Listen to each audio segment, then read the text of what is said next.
Hey, good morning. Welcome to CGS Biblecast. I was gone last week from here anyways. I was here, but I wasn't feeling very good. So I missed my recording day last week and could never get caught back up. But we're back with it today. We're going to make up some ground. So strap in. It's going to be a really good day. We're talking about one of my favorite Bible stories. The story of Shadrach, Meshach, and Abednego. So imagine this. You're in a large group. Everyone that you're with is told to do something that makes you very uncomfortable, and then everybody does it without hesitation. What do you do? Do you go along with the crowd, or do you refuse because it goes against your values? Now, when you know that we're going to be talking about Shadrach, Meshach, and Abednego, you're like, "Whoa, I would stand up and go to the fire." But I mean, when peer pressure is setting in, it is really, really hard to stand when everyone else bows. But that's where these three guys find themselves, in front of a 90-foot golden statue. Everyone's supposed to bow down, and if they don't, they are condemned to the fiery furnace, which some believe the furnace was so big. You got to think, there was 4 men in this fire, right? So big, some of them believe it was used to make this 90-foot statue. So you got Shadrach, Meshach, and Abednego. They're the only ones who remain standing. And things are about to get hot for these guys. King Nebuchadnezzar was outraged when he found out. He demanded that these three rebels be brought to him immediately. He threatened them with the fiery furnace and then offered to give them a second chance. Surely they must have been confused, right? But no. As we see in our passage above, which we'll read in just a second, they had some pretty shocking words as a response to the king, who in turn orders his guards to throw them into the fire. Let's read it here before we get too far ahead of ourselves.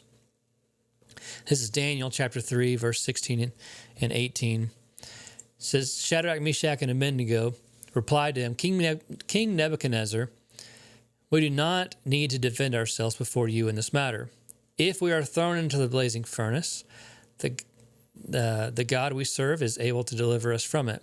He will deliver us from your majesty's hand. But even if he does not, we want you to know that your majesty is being very polite still, that we will not serve your gods or worship the image of gold that you have set up.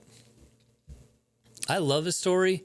I love it because he's like, even if we die, we burn up, I'm still going to go to that flame. I'm still going to do it. So the blaze is really hot. You know, it's so hot that when the guards come near it, the flames, that it actually kills them.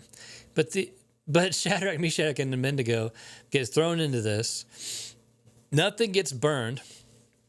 Only the ropes that are binding them, which I love the imagery of like chains breaking, ropes that are binding, being burned off. And then you're left with this image of a fourth man in the fire, which some believe is the Son of God, Jesus. How amazing is it to be in the face of imminent death and say, even if God doesn't come, we still refuse to worship you. That is conviction on a whole different level, an unparalleled devotion, and a love for God that we should try to imitate today. Times are different, but Jesus is always with us in the fire to protect us, just as he did them. And we should note that they didn't demand a miracle, but placed their hope in God's hands, and God delivered. So when things get hot, have faith. God is ready to deliver you unscathed. I love this story. I hope it inspires you today. I hope it encourages you today that if you get put in a place where you